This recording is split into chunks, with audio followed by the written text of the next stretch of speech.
people. Yeah, it's been a bit of an adventure. I'll explain my little rant about or rage against J-Star. All went well, got up early on the morning, 23rd, got it all done.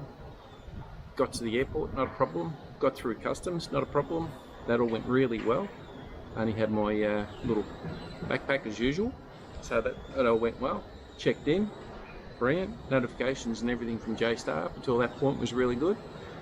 Had approximately a bit over 2.5 hours to kill, so I thought that would probably take up a bit of time getting through, learning all the new bits and pieces with what J-Star had set up with their self-check-in and whatnot, which I haven't really done at all. So that was fine. Got through that. Quite good. Happy with that. I was worried about my 1 and a bit kilos overweight, but going back I won't have anywhere near that. I did bring some stuff over. Albeit in a backpack there's only so much you can put in anyway. The allowance that I had was 7 kilograms to bring on in the backpack, so that was fine. So got through customs, everything, immigration, yada yada yada, and that was good. I'm squinting because I got the sun directly in the eyes. So anyway, yeah. So with that, said gate 6, oh sorry, gate 8, all good.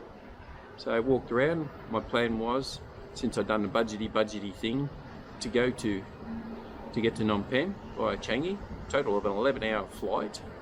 So that's the reason I picked that, and I'm going back business class on my return trip. So I'm thinking, yeah, that'll do. So I can sit back and relax because this is pretty hectic, this little trip. Joining us quite a few days later for other reasons. So with that, made my way up to gate number 8. Checked the time, had a bit of a walk around, had a bit of a look. Nothing much more to look at when you've seen most of it anyway. So that was fine. And then from there, sit down, wait. Then I get a message from a mate in another country just before 12 o'clock. Because at the gate, hadn't seen any airplane. Well, that's a bit unusual. Usually the plane's sitting there. Didn't think nothing of it. So waiting. Mate texts me. Looks like you're not leaving anytime soon. It's going to be at least half an hour. So in the meantime, I went and bought myself a meal. Took me 35 minutes to get it from not the most famous, but the famous one of them, the Big Jack.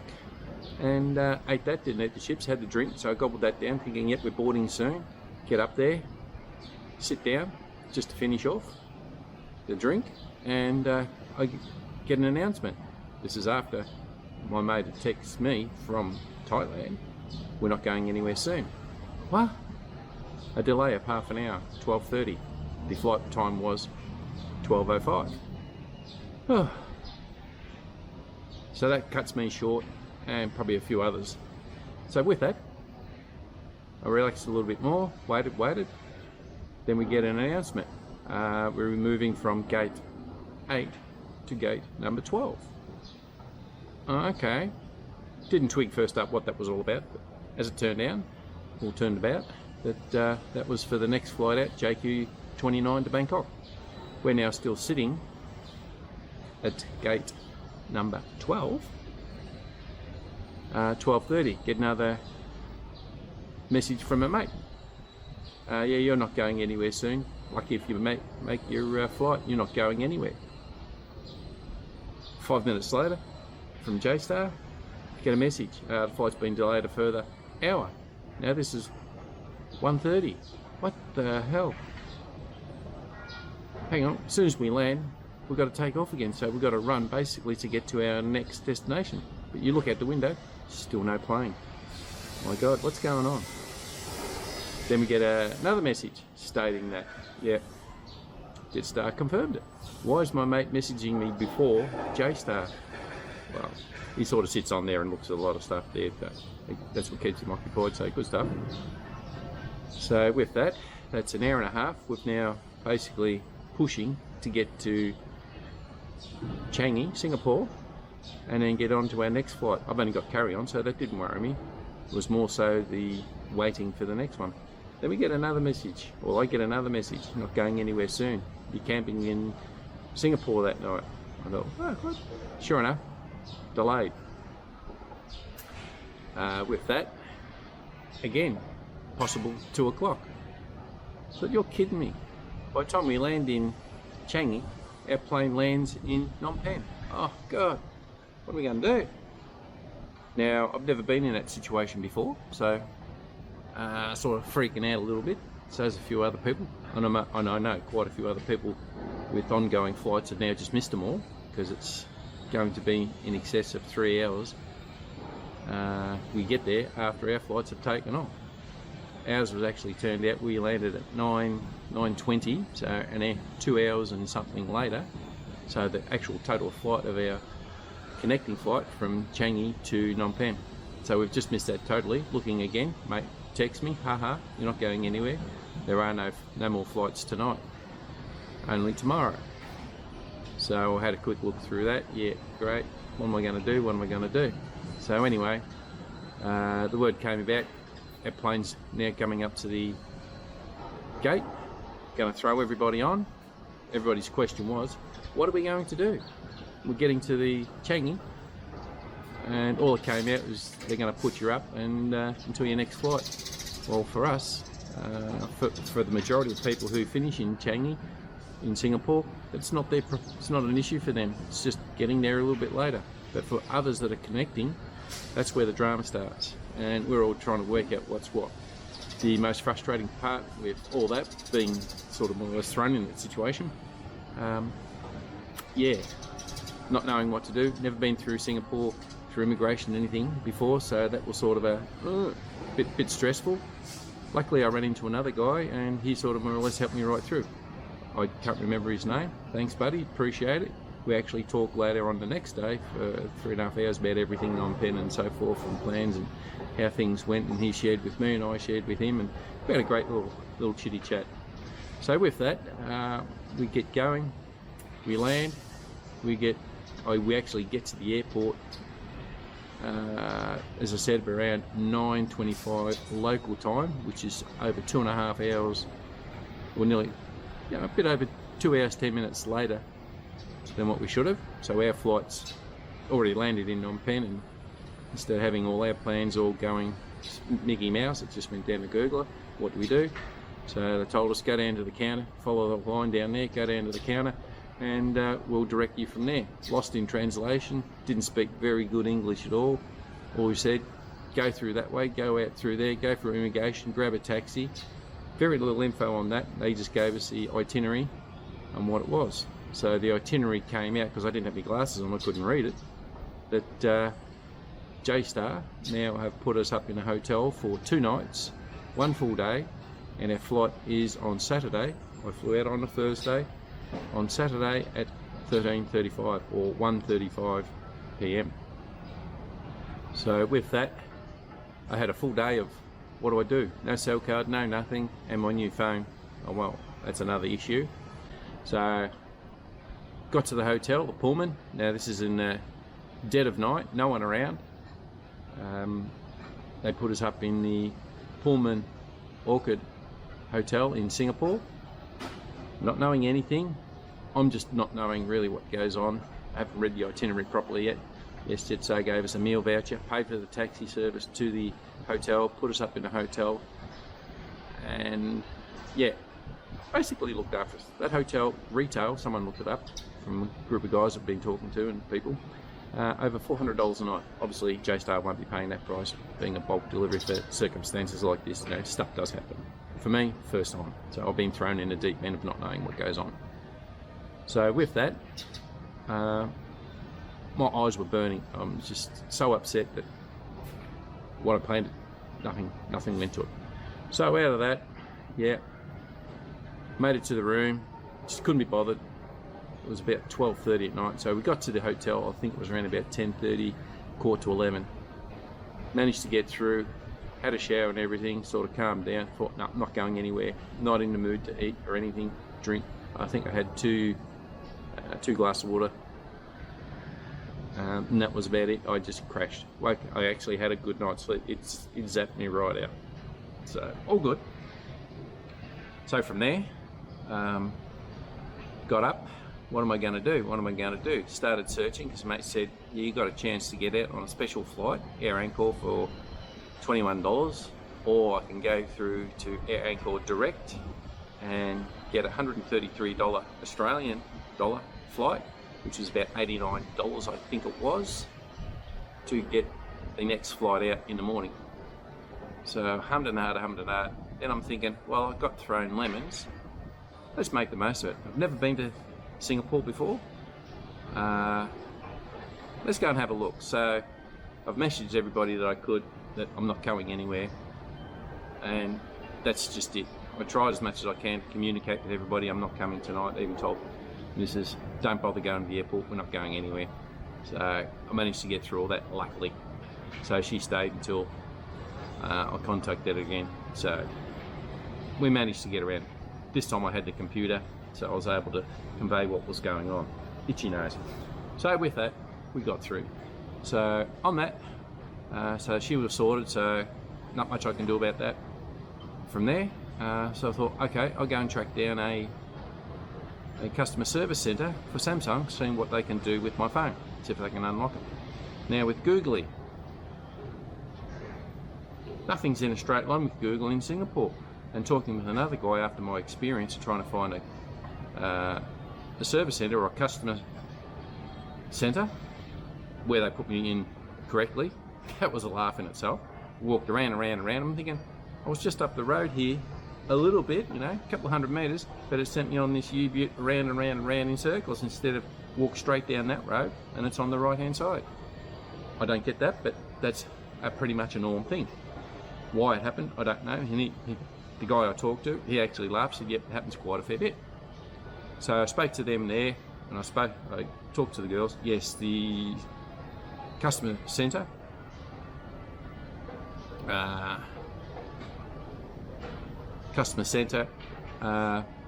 just reading something on my phone there.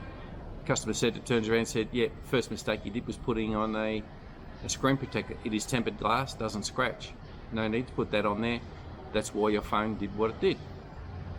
Fantastic. But I must admit though, I buy the phone direct from Samsung, so, and I didn't buy it from anywhere else. I wasn't prepared to pay the ridiculous prices that they were charging for the exact same phone. And plus I would have had to wait for all these extras. And now I found out you were paying for the extras. So I got this direct at a really good price within, less than 48 hours. So Samsung, delivery wise, after ordering, paying everything within 15 minutes, I had the phone in less than 37 hours, I think it was. Fantastic. I look forward to it. Setting it up was sort of a bit of an issue. I didn't want all the bloatware that was in there, so at the time I just went through and done everything. I hadn't put the new, well, this is when I got it, on a Friday. I ordered on a Wednesday afternoon, got it Friday morning. Good stuff. So from there, that was all good. Now getting back into it, the girl said, don't put a screen protector on it. That's the reason why you've got this issue. Maybe you can get something done at the actual service centre. So yet again, instead of walking straight in a straight line, and then through here, Google sent me around, big circles, cross this road, go across there, cross that road, do this, do that. When I actually looked at it, when I came back out, mate, I just walk out back here, walk up there, I'm back to where I started from within 10 minutes, not 45 minutes. So that out of the way, finding out that I can't use that on the phone, what am I going to do for the rest of the day? I left the hotel just before 9 o'clock. I went and got a little bite to eat. Nice cup of coffee, sat down, had that. Then walking along, thought, no, I better get something to drink. So I walked around for nearly 8 hours solid. I made it all the way from the city centre down to Merlion Park, Marina Bay Sands Hotel. Had a good look at that. That's in a video. I did post up a couple of pictures.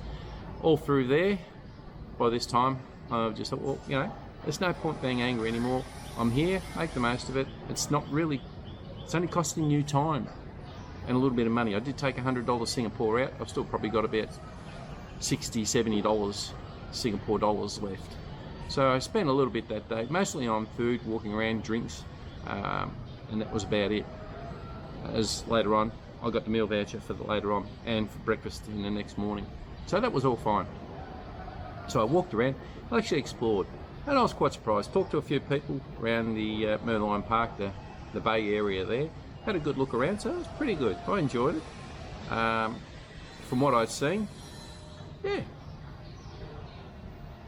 Trying to get used to their roads, because the roads don't go straight for very long. They all go round in circles here and there, so it'd be a nightmare trying to learn it. But if you grow up there, it's second nature to you, like anywhere else. But as I said, for a person trying to explore with nothing to help you, I didn't have a map or anything, only what I could find with a little bit of Google when I had a bit of Wi-Fi, and that was it. With the Telstra One, I got a little bit of Wi-Fi, but that was about it, and that was never going to be very good anyway. Gonna sneeze.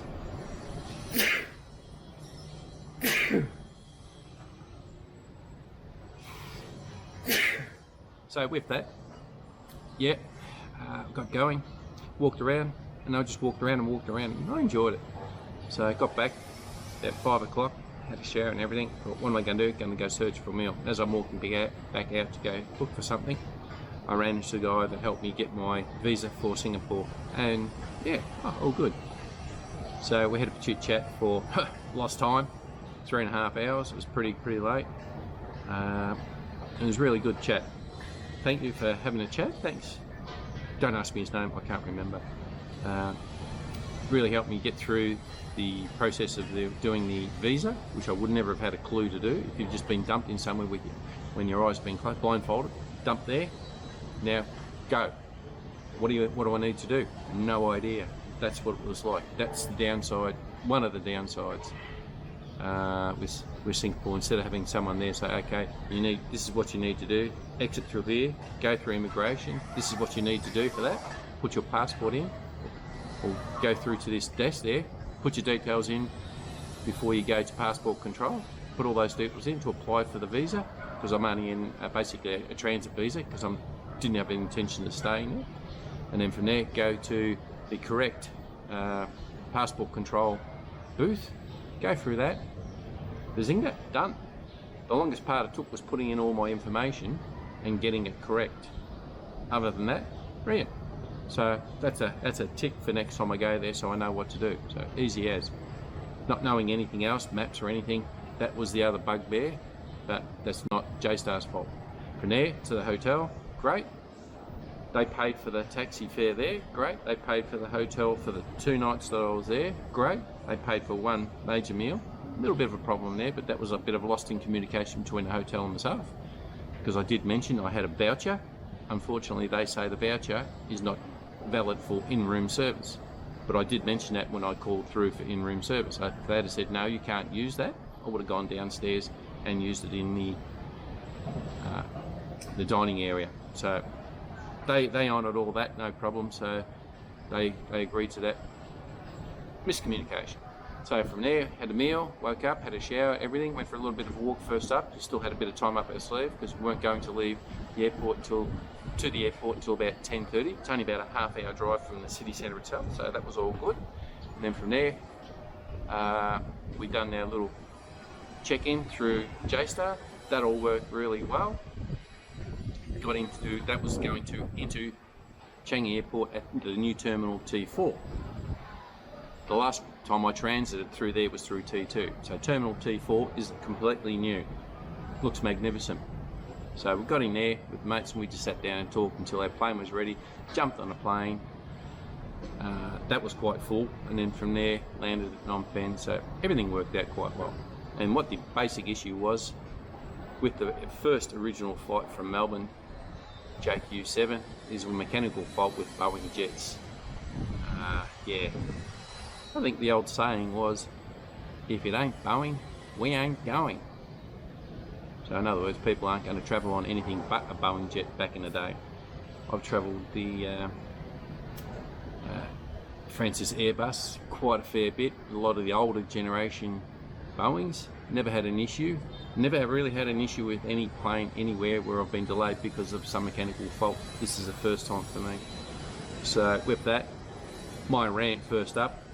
Okay, J-Star, a little bit slow on letting people know what's going on, and I do understand, yes, frustration first up takes priority. Then you just sort of stop, have a good night's sleep. Yep, okay. They were getting us on our flight on our way, and they were dealing with it later.